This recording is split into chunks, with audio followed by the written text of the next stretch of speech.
Bonjour à tous et bienvenue sur le plateau de Bonjour chez vous. Je suis très heureuse de vous retrouver pour cette première émission de la semaine. Aujourd'hui, notre thème du jour est comment arrêter de se comparer aux autres. Et il y a des femmes qui disent « Oh, cette émission est pour moi ». Et aujourd'hui, c'est notre invitée, le pasteur Dorothée Radja, qui va nous apporter la pensée du jour. Et ensuite, elle répondra à une question dans la rubrique « Pasteur, j'ai une question ». Comment accepter mon corps et passer par-dessus mes complexes? Et nous continuerons avec la rubrique Culture et médias dans laquelle Annabelle va nous présenter le livre de la semaine Sans pareil de Lisa Bever.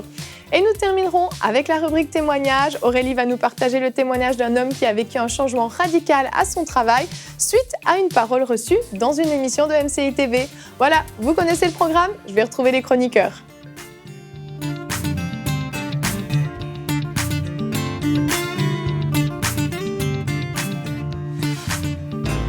Bonjour tout le monde. Bonjour. Comment allez-vous? Bien. Très bien. Pasteur Dorothée, bonjour. Bonjour. Merci d'être avec nous sur le plateau de Bonjour chez vous. Eh ben, c'est mon plaisir d'être avec vous. Je suis très heureuse. Votre deuxième fois. Ça y est. C'est la reparti. maison là en fait. Oui, on se sent comme à la maison. Ça y est. On connaît comment ça fonctionne. On est ravis de vous avoir. Je rappelle, Merci. vous êtes le pasteur principal de l'église Paris-Centre Chrétien à Paris. Et vous êtes quelqu'un qui est connu sur enseigne-moi.com parce que vous faites partie des pionnières quand même qui a diffusé ces messages sur Enseigne-moi dans les tout débuts. C'est vrai. Donc pour nous, c'est toujours un honneur de vous avoir avec nous à MCI Merci, TV. j'apprécie. Merci à vous. Et aujourd'hui, nous allons parler de la comparaison. Donc, les ministères qui sont plus anciens sur enseigne-moi.com, ne vous comparez pas à Pasteur Dorothée. Et Jonathan est entouré de femmes. Tu es ravi, Jonathan? Oui, au moins personne ne va se comparer à moi. Tu sais pas. On peut se comparer sur différents domaines, Jonathan. Tu vas voir, il faudra que tu écoutes attentivement la pensée du jour. En tout cas, pas sur ma coupe de cheveux. Effectivement, il y a peu de chance.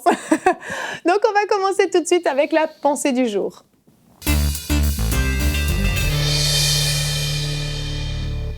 Pasteur Dorothée, le titre de votre pensée est « Tu es unique, ne te compare pas aux autres ». Absolument. Alors, je pense que c'est un sujet vraiment très important pour nous tous, parce qu'on est tous concernés à un moment ou à un autre par la comparaison. Et on a besoin vraiment de se libérer de la comparaison, parce que la comparaison, finalement, c'est quelque chose qui est difficile à vivre, parce qu'on a devant soi, dans sa vie, toujours, et on aura toujours des personnes qui sont plus en avance, qui ont plus d'expérience, qui sont peut-être plus belles, plus fortes, plus jeunes. Alors, quel que soit le domaine de comparaison, on va toujours trouver des personnes qui sont en avance. Donc, la comparaison, en fait, c'est quelque chose de difficile à vivre. Alors, c'est vrai qu'on peut dire qu'il y a une comparaison qui est positive, il y a une comparaison qui est négative. Alors, la comparaison positive, c'est quand on regarde les personnes pour s'inspirer, pour être influencé positivement, mais dans la majorité des cas, eh bien, la comparaison, elle n'est pas dans ce contexte-là. La comparaison, elle est par rapport à soi-même et on regarde les autres et on voit ce que l'on n'a pas. Alors, on est dans le monde de l'image. Et dans le monde de l'image, avec tous ces Insta, tous ces Facebook, chacun met en avant le meilleur de soi-même. Et à regarder les autres, on oublie ce que l'on est et on oublie aussi ce que l'on a. Et ça, c'est terrible. C'est le monde, la société dans lequel on a. Et alors, on va penser que les autres ont tellement de choses que nous n'avons pas. Alors, au final, à chaque fois qu'on se compare, je me suis comparée, je pense que probablement vous aussi, eh bien on se rend compte que quand on se compare, on termine finalement frustré, malheureux, déprimé. Alors quand on s'adresse maintenant à un public plus jeune, donc qui est plus fragile, on pense à la jeunesse, on pense aux jeunes filles qui grandissent et qui regardent les magazines, qui vont se comparer, ne serait-ce que dans l'image, dans le corps, etc. Et on a des cas qui sont graves parce que la comparaison peut amener à la dépression, la comparaison peut amener parfois même au suicide, à la totale perte d'identité et c'est terrible. Donc je pense que l'ennemi peut faire rage avec ce fléau et vraiment endommager nos vies. Et je pense que la comparaison, cette comparaison négative, elle est bien sûr destructrice, on l'a tous compris. Et puis c'est une formidable façon de finalement perdre du temps perdre de l'énergie. Comme ça, on perd beaucoup de choses et puis on ne voit plus, on ne développe plus finalement ses dons, ses talents, ses propres capacités. Alors je dirais, je donnerai quand même néanmoins quelques conseils, si possible, dans cette pensée du jour. L'importance de se rappeler que l'on est unique et que Dieu a voulu que chaque être humain ne soit pas cloné, mais que chaque être humain soit unique. C'est pour ça qu'on a notre ADN, c'est pour ça qu'on a notre propre empreinte. Et voilà, donc, ce que je suis, ce que l'on est, personne ne peut l'être, personne ne peut être ce que vous êtes et ce que vous pouvez faire. Donc il faut revenir à son unicité, à ce caractère unique de notre vie pour le développer. Alors il y a cela, je dis cela assez rapidement, il y a aussi l'importance de protéger son identité. On voit que en fait dans le jardin d'Éden, en fait il y a eu ce premier contact de l'ennemi, du serpent qui était rusé avec la femme, et il lui a fait totalement oublier son identité, qui elle était, et il lui a fait croire finalement qu'elle n'avait pas tout ce dont elle avait besoin, et qu'il fallait absolument que Dieu n'était pas suffisamment bon, et que Dieu, donc il fallait qu'elle ait cette chose qu'elle n'avait pas, il fallait qu'elle l'obtienne. Donc elle a perdu son identité. Donc il faut vraiment garder son identité. Je dirais aussi que ce que les autres ont n'enlève rien à ce que tu as. Et ça, j'ai grandi avec cette pensée de me souvenir que ce que les autres ont n'enlève rien à ce que j'ai. Donc, ça me semble important de le dire. Et puis aussi de bénir, l'importance de bénir ceux qui ont plus que soi, pour ne pas tomber dans la jalousie, pour ne pas tomber dans cette comparaison destructrice. Bénir les autres. Et je bénis beaucoup de gens, des gens qui sont devant moi, des gens qui ont plus. Et je prends du temps pour bénir tous ces gens pour que je ne sois jamais dans la comparaison et donc dans la jalousie. Voilà. Merci beaucoup, Quelques mots. Dorothée. C'est de très bons conseils que vous avez donnés, parce que c'est certain, la comparaison, je pense que on en est tous plus ou moins victimes. Pour certains, c'est une vraie souffrance, quelque chose qui les empêche vraiment de vivre, d'être épanouis, parce que dès qu'ils sont en présence d'une personne qui a une petite chose qu'elle voudrait, finalement, c'est la catastrophe. Je ne suis pas à la hauteur, je suis rien, je suis moche, je suis ci, je suis ça. Et puis on s'abaisse et on s'écrase complètement. Pour d'autres, c'est un petit combat dans certaines circonstances. Il y a des domaines dans lesquels c'est plus compliqué.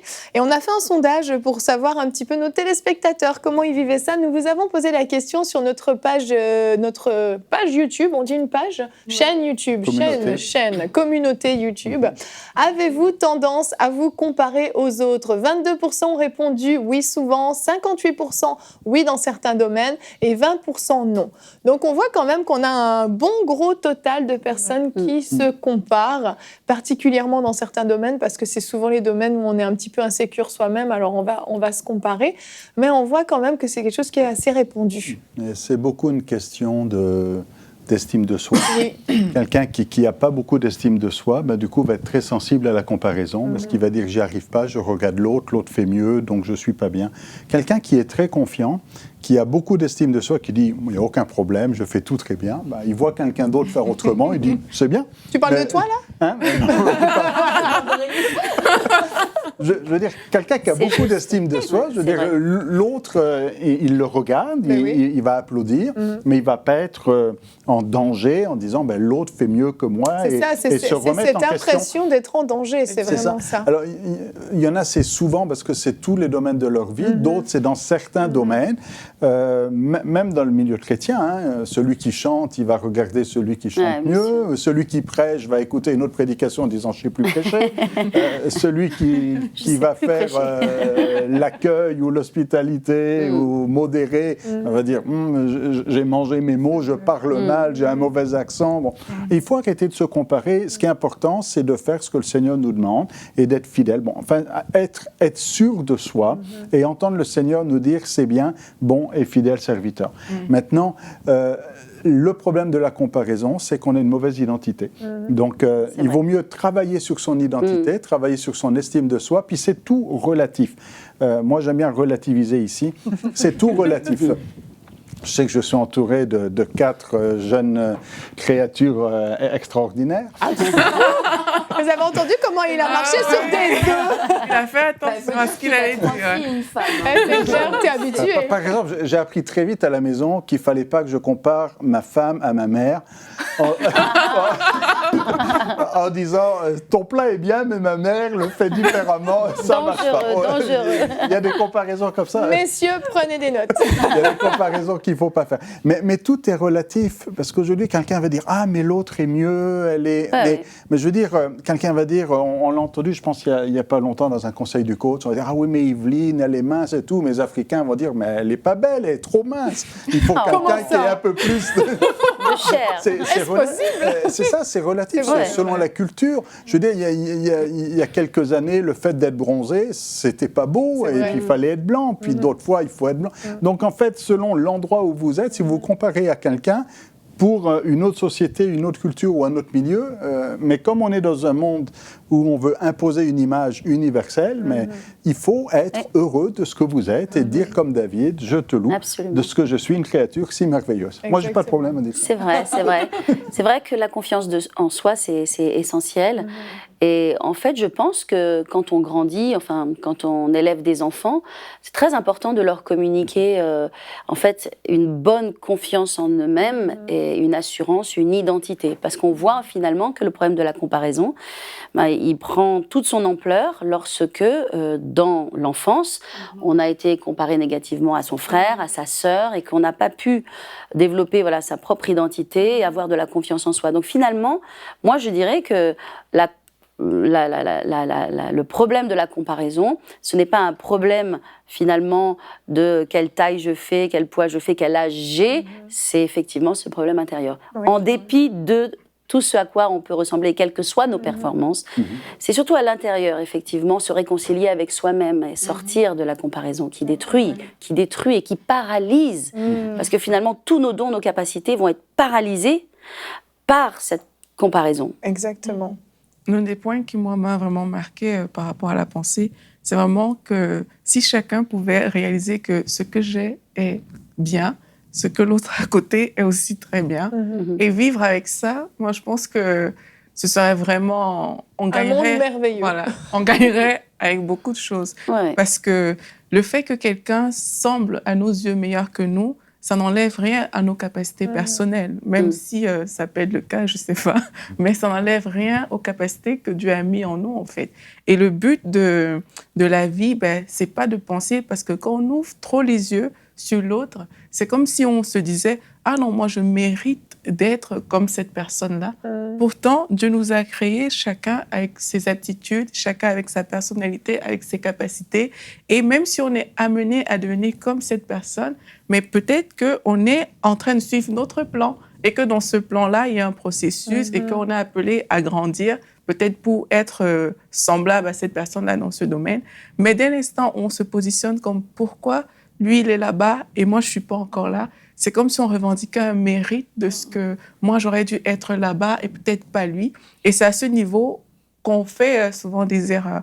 Donc, si on pouvait juste prendre conscience que nous tous, on est, chacun a ses capacités, chacun a même ses défauts, chacun est comme il est. Dieu nous a créés d'une certaine manière, mais on tend à aller de gloire en gloire, on tend à s'améliorer. Et s'il y a des personnes qui sont déjà arrivées, c'est pas grave, parce que nous aussi, on y arrive, on travaille, on n'a pas besoin de regarder l'herbe du voisin. Nous aussi, notre herbe va finir par devenir verte, mais il faut travailler pour pouvoir y arriver. Amen.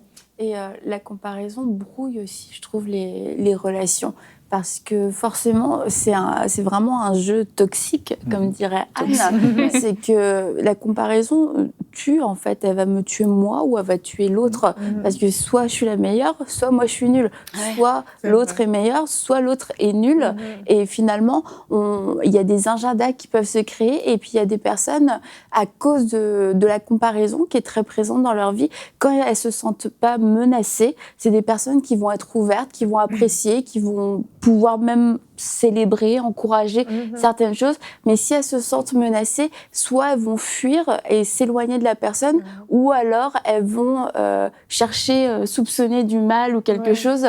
Et je crois qu'on s'éloigne de personnes qui devraient être des sources de bénédiction, des sources d'inspiration, seulement parce que leur différence nous fait peur et nous menace. Et la Bible nous dit de voir l'autre comme supérieur à nous-mêmes, mais elle nous dit pas de nous voir comme nous inférieurs et des moins que rien. C'est d'avoir un regard de bénédiction comme Dieu nous voit. Lui, il le voit super, je vais le voir super, mais ça veut pas dire que moi je suis pas super en fait. Moi, je dis exactement. C'est vraiment se réjouir de ce que les autres ont. Et c'est pour ça que quand moi je parle de l'importance de bénir les autres, c'est justement pour ne jamais tomber dans ce piège de l'ennemi. Parce que c'est un piège de l'ennemi et parce que c'est un combat aussi. Je pense qu'on se rend pas compte à quel point on est harcelé, en fait, et particulièrement les femmes. Je pense après Jonathan pourra nous dire ce qu'il en pense, mais c'est vrai. Quand tu vois George Clooney ou quand tu vois des abdos en tablette de chocolat. Oui, c'est vrai. C'est vrai. Les hommes se comparent. C'est un challenge. Les femmes, c'est peut-être plus visible, plus dit en fait, mais je pense que les hommes se comparent. C'est vraiment un combat. C'est vraiment un combat et il faut résister. Il faut vraiment résister. Vraiment. Et ce qui est assez ironique dans la comparaison, c'est que souvent quelqu'un se compare à l'autre en disant « Ah, l'autre est beaucoup mieux que moi ». Mais il y a quelqu'un d'autre qui le regarde en disant « Lui est mieux que moi ». Et donc, quelque part, on a l'impression que l'autre est mieux, mais sans le savoir, il y en a d'autres qui vous regardent et qui disent « J'aimerais être comme elle ». Alors que vous avez l'impression que vous, c'est pas bien, il faut être comme l'autre. Et ça a été une révélation pour moi. J'ai passé ma vie à me dire « Un tel est mieux, un tel est ceci, un tel est cela ». Et un jour, quelqu'un m'a dit « Oh mais Annabelle, moi j'aimerais bien être comme ça ». C'est quoi, t'as un souci ou quoi? J'ai les yeux, je sais pas, fais quelque chose.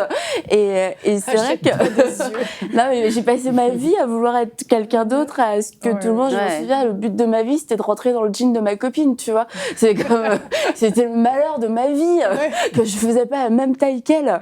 Elle avait pas une taille universelle, elle était, quand j'y repense, elle était très très mince en plus. T'avais mis un objectif difficilement atteignable. Mais je suis rentrée dans son jean quand même. À quel prix? Mais pour dire que c'est vrai que puis les standards changent au fur et à mesure des années, mais le fait, ceci dit, de tomber dans la comparaison à un jeune âge, ça aide à poursuivre dans la comparaison, même en grandissant, dans d'autres domaines, à d'autres niveaux, dans les études, dans le travail, dans le mariage, et ça provoque beaucoup d'insécurité. Et en fait, comme vous l'avez dit, je pense, faut résister. Parce que la comparaison, elle va se présenter à nous à chaque fois. Mais il faut résister et absolument refuser. On connaît tous l'histoire du vilain petit canard, non? Oui. Si on se compare, des fois il y en a qui se comparent avec des modèles qui, c'est pas eux. Je veux dire, quelqu'un qui n'est pas sportif du tout, s'il se compare à un grand sportif, il n'y arrivera jamais. Quelqu'un qui n'est pas poète ou qui n'est pas musicien et qui se compare à un grand chanteur, mais il sera toujours déprimé parce qu'à un moment donné, il ne faut pas se comparer avec ce qu'on n'est pas. L'échelle de comparaison, en fait, souvent n'est pas la bonne. C'est qu'on compare ce qui n'est pas comparable. C'est ça le problème. On va regarder notre verset du jour qui est dans 1 Corinthiens 12-18 aujourd'hui.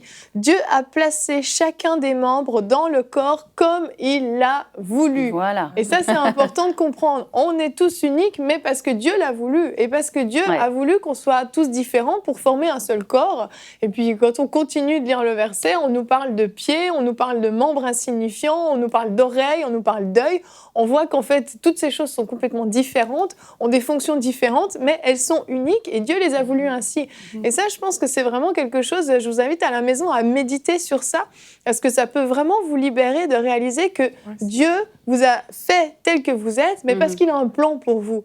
Et on voit, si on regarde la parabole des talents, Dieu n'a pas donné le même nombre de talents à chaque personne. Est-ce que c'est parce qu'un était mieux que l'autre? Absolument pas. Peut-être que là, il faut donner le témoignage de Annie Carmichael, qui, quand elle était jeune fille, était malheureuse parce qu'elle n'avait pas les yeux de la bonne couleur. Ses yeux étaient assez foncés. Elle voulait avoir des yeux clairs comme sa famille et elle s'en voulait quelque part et elle se comparait aux autres. Et chemin faisant, elle grandit et elle rentre dans le ministère et elle part en mission. Et dans un pays à accès restreint où pour les femmes, on ne voit que les yeux. Et là, elle réalise que si elle avait eu les yeux clairs, on l'aurait tout de suite identifiée comme étant une occidentale et qu'elle n'aurait pas pu être dans le ministère dans lequel elle était. Donc des fois, on se compare parce qu'on veut le mieux, mais Dieu a un plan pour nous. Exactement. Ça, c'est beau, ce témoignage. Oui, vraiment. Magnifique. Vraiment. Mais c'est ça, c'est que si on réalise justement que ce que Dieu a mis en nous, c'est pour un but particulier. Et heureusement qu'on n'est pas tous pareils. Enfin, ce serait terrible si on y réfléchit. Ce qui est terrible, c'est ce que vous disiez, c'est que souvent, justement, la comparaison, c'est comme un espèce de cercle. « Oh, moi, j'aimerais trop avoir tes cheveux, Annabelle. Et toi, tu me dis en retour que tu aimerais trop avoir mes cheveux. » Non, ta taille. Non, il fallait comparer la même chose. Annabelle, t'as pas compris. Et c'est sûr qu'en termes d'unité, moi, je trouve que la comparaison tue vraiment l'unité, dans le sens que quand je te compare à quelqu'un, mais tu ne réalises plus que vous êtes complémentaires. Tu réalises plus que, OK, mais si Dieu a mis ça en toi et il n'a pas mis telle autre chose, c'est parce qu'il y a quelqu'un pour te compléter. C'est parce qu'il y a ce corps qui doit être formé, un peu comme le verset du jour le disait. Et ça détruit vraiment cette unité-là, même au niveau de l'Église. Et il y a vraiment une nécessité, en fait, de comprendre qu'on a un corps. La main ne peut pas jouer le rôle du pied. Oui. Et dès l'instant, on est différent, mais c'est ça qui fait qu'on devrait se célébrer, parce qu'on comprend que, ah, mais tiens, toi, tu peux m'apporter telle chose et moi, je peux t'apporter telle chose. C'est ça qui nous unit, c'est ça qui fait de nous un, et c'est aussi ça qui nous permet d'atteindre les buts pour lesquels Dieu nous a créés. Amen. Oui, et puis aussi, la comparaison, moi je dirais, elle nous amène beaucoup dans l'ego, en fait. Et finalement, on devient très charnel. Oui, vraiment. Et tout ça, c'est une perte de temps, et on perd vraiment ce que le Saint-Esprit veut que l'on fasse et que l'on soit. Alors, oui, il y a vraiment le culte de la personne, le culte de soi, de l'ego, et il faut vraiment faire attention à cela. Donc, c'est sûr, mais c'est vrai que c'est un problème terrible. Et j'entends, quand tu parlais, Aurélie, j'entendais une femme à la maison qui est en train de s'énerver sur nous, en train de dire « mais c'est facile pour vous, vous comparez pas, vous n'avez pas de complexe et tout ça », mais je pense c'est ça, je pense qu'on peut tous le dire, on a nous-mêmes ses propres combats, et puis il y a des jours que c'est plus facile que d'autres, etc. Mais oui, on a tous ces choses-là. Et puis, Pasteur Dorothée, vous allez répondre dans la rubrique « Pasteur, j'ai une question » à une question que Alice de France nous a écrit. Forcément, c'est une femme qui a envoyé ça, mais je suis sûre, comme je dis, qu'il y a des hommes. Il y en a. Si on parle de problèmes capillaires, si on parle... Voilà, par exemple, c'est vrai. Qui a demandé comment accepter mon corps et passer par-dessus mes complexes. Donc là, on est vraiment sur le complexe physique, qui est un des gros points de comparaison. En général, il y en a d'autres, mais là particulièrement. Pasteur Dorothée, qu'est-ce que vous pouvez conseiller à Alice ? Alors, je dirais, comment accepter mon corps, c'est vrai que c'est un défi, il faut bien se le dire. C'est un défi, c'est un challenge, ce n'est pas facile. Mais je pense qu'il faut apprendre à s'aimer soi-même. Et personne ne vous aimera autant que vous vous aimez vous-même, donc autant que j'apprenne à m'aimer.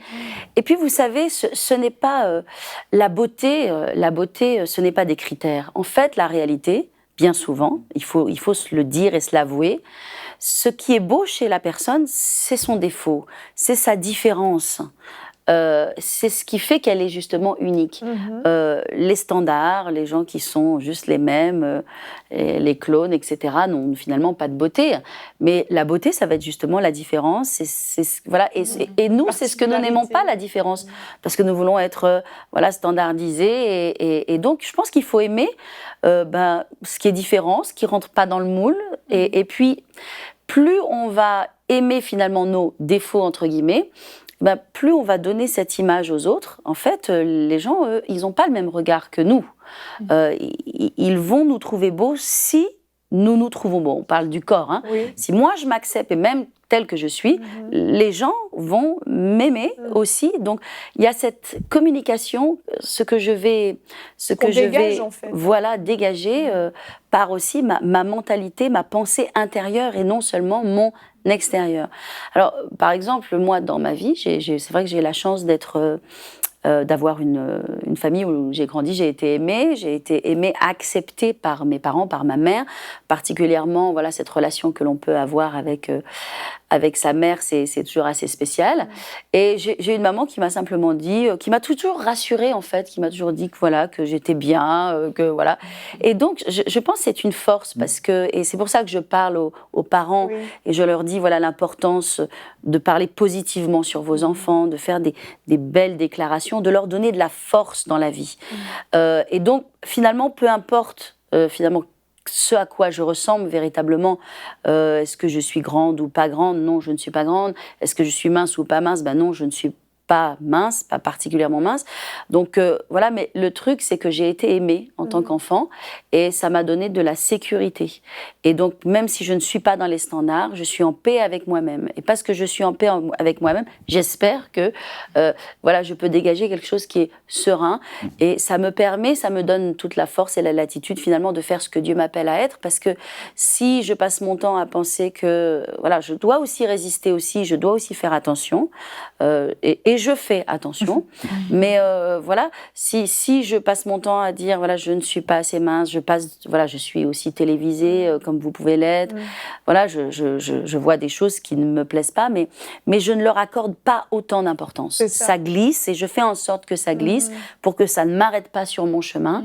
Et donc je dis à cette personne qui s'appelle Alice, c'est ça, l'importance premièrement de s'aimer elle-même, avant de vouloir changer quelque chose. Premièrement s'aimer. Et puis voilà, on peut dégager déjà quelque chose de magnifique. Mais c'est ça, c'est de pas se fixer juste sur nos défauts, en fait. Parce qu'en plus, souvent, il y a une chose particulièrement qui va nous déranger chez nous et on va négliger tout le reste. Le reste qu'on aime bien et que, non, ça va. Et que les autres ne voient pas. Et en plus. Absolument pas. Mais nous, on est focalisés là-dessus et franchement, j'ai envie de dire, bannissez les miroirs si c'est une occasion de chute pour vous. Non, mais sérieusement. Passer des heures dans le miroir à juste regarder ce qu'on n'aime pas chez nous et puis à se dire j'aimerais que ce soit comme ça, mais c'est destructeur au possible. C'est terrible. On a d'autres choses à faire. Hein. Vraiment. Il y a des choses plus importantes dans la vie. Il faut relativiser Exactement, aussi. Et ce qui va être tragique, c'est quand une jeune femme voit un modèle en disant elle est formidable, elle est belle, mais si elle l'écoutait, elle dirait je suis moche, je suis pas belle, je suis trop grosse. C'est ça qui est tragique. Il faut s'accepter comme on est. Et le complexe, c'est un obstacle et ça va nous empêcher de faire ce qu'on doit faire. Il ne faut pas avoir ce genre de complexe parce que ça, c'est un frein. C'est ça.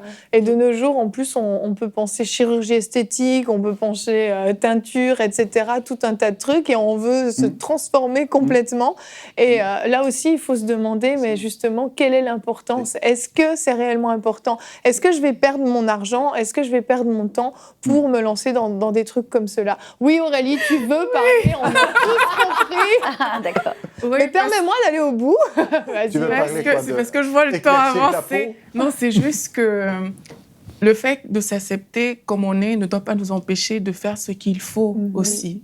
Je parle de ça parce que il y a des personnes qui ont des complexes physiques, mais dû au fait que peut-être on va prendre quelqu'un peut-être qui est, je sais pas comment dire, enveloppé, oui, enrobé. Mais il y a des personnes que le fait de s'accepter comme elles sont, moi je l'ai déjà vu, le fait de s'aimer fait en sorte que ça te donne le courage justement d'aller faire du sport, d'aller faire ces choses-là. Et ça te fait vraiment t'accepter, ça te fait te voir différemment. Mais dès l'instant où tu regardes juste à une star, à une image, mais ça te fait comme te morfondre. Et là, tu n'as plus le goût de sortir, tu n'as plus le goût même d'aller... ça te rend vraiment découragé. Donc, s'aimer vraiment produit, fait en sorte qu'on a envie de se donner pour faire ce qu'il faut pour devenir peut-être la personne qu'on veut finalement. Parce que oui, ton corps peut ne pas te plaire, mais peut-être qu'il y a quelque chose à faire. Il y a des choses sur lesquelles tu peux avoir une influence. Pas tout. La couleur des yeux, par exemple. Exactement. Donc, en tout cas, c'est sûr que faire du sport et bouger, etc., ça libère quand même, je crois, de la dopamine, il me semble. Mais alors là, en tout cas, une hormone qui fait du bien. Voilà. En tout cas, exactement, et qui vous rend heureux. Donc c'est aussi... J'ai à cœur de dire pour nos sœurs africaines, parce que malheureusement, c'est peut-être un fléau en Afrique, qui ont du mal avec la couleur de la peau et qui mettent toutes sortes de produits pour éclaircir la peau. Arrêtez avec ça. Acceptez ce que le Seigneur vous a donné. Amen. Amen, vraiment. Ok, on va continuer maintenant avec la rubrique Culture et Médias.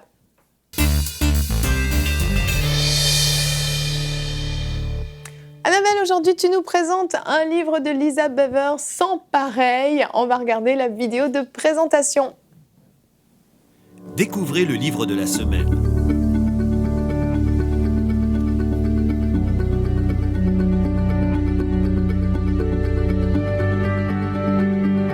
Disponible sur maboutiquechrétienne.com. Donc, l'avant-dernier livre de Lisa Bever, sans pareil, puisqu'elle vient de sortir un autre livre dont on parlera sûrement une autre fois dans Culture et Médias. Elle traite exactement de notre sujet, de la comparaison. Elle raconte beaucoup d'anecdotes qui l'ont elle-même touchée, parce que pour ceux et celles qui ne le savent pas, je pense que je l'ai déjà dit, mais Lisa Bever a un œil de verre, parce que très jeune, elle a eu quelque chose à l'œil. On lui a mis un œil de verre. Non, moi, donc, il y avait de quoi être complexée. Et puis, elle en parle aujourd'hui, comment elle a vécu ça, qu'on l'appelait œil de verre, etc. Bon, elle a vraiment, ça a vraiment été une source de douleur et de souffrance. Elle ne s'attendait pas à être une femme publique. Et en fait, dans son livre, elle nous rappelle le regard de Dieu, que Dieu a sur nous et que Dieu ne nous aime pas de façon identique, mais qu'il nous aime de façon unique, parce que nous sommes uniques et que nous avons des besoins uniques. Mais elle raconte une petite anecdote qui m'a beaucoup fait sourire, qui m'a soulagée, j'avoue. Tu t'es comparée ? Non, mais elle, oui. Elle raconte qu'il y a quelques temps, elle était sur son téléphone et là, elle a vu une liste des 100 femmes chrétiennes les plus influentes, les 100 femmes chrétiennes. Et c'était pas la première année que la liste paraissait. Et elle dit que je n'en avais jamais fait partie et de toute évidence, pratiquement toutes mes connaissances en faisaient partie. C'était la liste des 100 principales femmes dans le ministère des États-Unis. Et là, elle réalise qu'elle n'est pas sur la liste. Mon cœur s'emballait, des questions et des comparaisons ridicules me passaient par la tête. Pourquoi n'étais-je pas sur cette liste ? Était-ce parce que je ne bloguais pas suffisamment ? Mes pensées s'embrouillaient. Elle prêche et tout depuis longtemps quand même à ce moment-là. C'est vrai que je suis étonnée qu'elle ne soit pas sur la liste. Elle aussi, hein. Je la comprends. Comment se faisait-il que plus d'1 million de livres vendus et plus de 2 décennies de déplacements pour le ministère ne me valaient pas une place sur cette liste ? Je suis une amie agréable et que dire d'être mariée depuis plus de 30 ans, d'avoir élevé 4 fils et d'avoir une famille unie quand même. Et là, elle réfléchit et elle se dit, serait-il malvenu d'ajouter mon nom ? Mais est-ce que j'étais sérieuse ? Bien sûr que ce serait malvenu. Peut-être que je pourrais demander à mon assistante de le faire. Réalisant que j'étais proche de la démence juvénile, je suis partie m'enquérir auprès de mon mari. Donc elle va voir son mari qui la regarde. Et là, il lui donne, comme tu aurais probablement fait, une liste de versets à méditer. Elle appelle une autre amie à elle. Elle lui dit, oui, je sais que j'ai tort, écoute, mais quand même, voilà, c'est comme ça que je me sens. Et son amie était elle-même sur la liste. Elle lui dit, oui, t'es sur la liste, tout le monde est sur la liste de toute manière, sauf moi. Et son amie était très calme. Et finalement, au bout d'un moment, elle se rend compte que elle est un peu en train de péter les plombs. Mais elle sait qu'elle a tort. Elle se rend compte qu'elle est vraiment tombée dans le piège, mais c'est comme elle n'arrive pas à le surmonter. Elle dit, finalement, au bout d'un moment, je pose mon téléphone, j'ai fermé les yeux, j'ai pris une profonde inspiration et j'ai capitulé. Et j'ai entendu le Saint-Esprit me demander avec douceur, mais Lisa, si ton nom était sur la liste, est-ce qu'elle t'énerverait à ce point-là ? La qualifierais-tu de nuisible et de nulle si ton nom s'y trouvait ? Eh bien, elle s'est rendue compte que non, que probablement elle aurait trouvé cette liste géniale, si elle avait été sur cette liste, qu'elle l'aurait même partagée, qu'elle aurait encouragé ce genre de liste et qu'elle a été très reconnaissante finalement envers la situation parce qu'elle s'est dit ça a mis en lumière quelque chose qui était en moi et elle partage la prière qu'elle a finalement faite. Père Céleste, je te remercie de dévoiler mes failles et pardonne-moi, révèle-moi la racine de cette mauvaise herbe au nom de Jésus. Amen. Et en fait, je voulais lire cette anecdote pour montrer que elle aussi, elle est passée par ces moments-là et qu'elle donne des clés très faciles, des clés pour pouvoir s'en sortir. Et elle parle aussi beaucoup des réseaux sociaux, des méfaits que ça peut avoir et comment bien les utiliser et comment prendre une certaine certaine distance, en fait, par rapport aussi à l'image que ça peut nous renvoyer de nous-mêmes à cause de tout ce qu'on passe notre temps à contempler. Donc, Sans pareil de Lisa Bever, disponible sur Ma Boutique Chrétienne à 17,95 €. Un très bon investissement pour vous, mesdames. Et un très beau cadeau aussi à offrir. Et puis, c'est un beau livre aussi. En plus, je pense, il est beau. Ouais, c'est un beau livre et aussi, offrir je pense, d'études. à nos filles. À nos filles, exactement. Nos fils et nos filles. D'études pour partager, pour discuter. Donc voilà. Merci Annabelle. Moi j'ai envie de dire la coupable c'est la liste en fait. Tout à fait. Oui. Quelle idée d'avoir fait une liste. C'est ridicule. Elle a pensé du coup faire sa propre liste. Mais elle s'est dit, Avec son nom en je vais aussi écrire d'autres choses. Non, mais il faut faire une liste avec 200 personnes, elle aurait eu plus de chance. Oh, Il y aura forcément quelqu'un d'exclu c'est encore. ça. On va continuer avec la rubrique témoignages.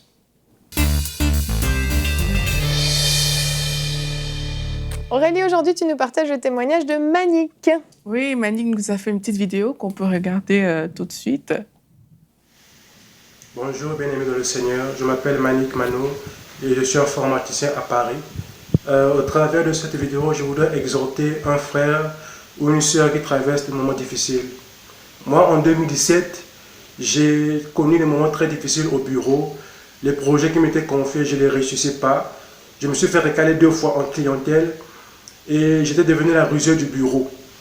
Je ne comprenais pas. J'ai dit, Seigneur, si les païens arrivent à réussir les projets, moi qui ai l'Esprit de Dieu, comment cela, j'arrive pas à faire ça? J'ai semé les dîmes, les offrandes, j'ai fait les jeûnes, mais les choses n'avançaient pas. Et en 2018, j'ai dit que Seigneur, cette année ne sera pas comme l'année dernière. Et le 13 février, le matin, je venais de passer mon entretien avec mon manager, qui m'a donné une seconde chance. Et en retournant sur mon bureau, je suis tombé sur l'émission Prière inspirée que j'écoutais déjà.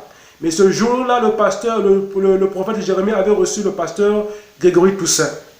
Et pendant qu'il priait, l'homme de Dieu a reçu une prière de connaissance comme quoi il y a un jeune homme qui traverse des moments difficiles, mais le Seigneur lui fait grâce, les choses vont changer. Dès qu'il a dit ça, j'ai dit Amen à la parole. Je lui ai dit que Seigneur, ça c'est la réponse à mes prières. Et bien aimé, les choses ont réellement changé. Mon manager me fait confiance, je retourne en mission, les projets me sont confiés, je les réussis désormais. Et au bureau, les gens sont en train de remarquer un changement. Je veux bénir le Seigneur, ne baisse pas les bras mon frère, fais confiance au Seigneur, il agira. Que Dieu bénisse ce ministère, enseigne-moi, au nom de Jésus-Christ. Amen. Amen. Super. Oui, vraiment, c'est un beau témoignage de notre frère Manick. Et moi, ce qui m'a interpellée dans son témoignage, c'est qu'il dit qu'il était la risée de ses collègues, mais il n'a jamais cherché ses problèmes à gauche ou à droite. Il n'a jamais cherché à accuser un collègue, il n'a jamais cherché à se dire « mais c'est de sa faute, peut-être qu'ils ne me comprennent pas ». Mais il a cherché sa solution dans le Seigneur. Il pensait que ça devait se faire par les dîmes, les offrandes, mais comme il a dit, ça n'a pas marché. Mais voilà qu'il tombe sur Prière inspirée avec Pasteur Grégory Toussaint. C'était une semaine pour connaître les 7 esprits de Dieu. Et puis, il y a l'esprit de connaissance qu'il développe, l'esprit de sagesse, l'esprit d'intelligence. Et il saisit la parole et puis il voit le changement s'opérer.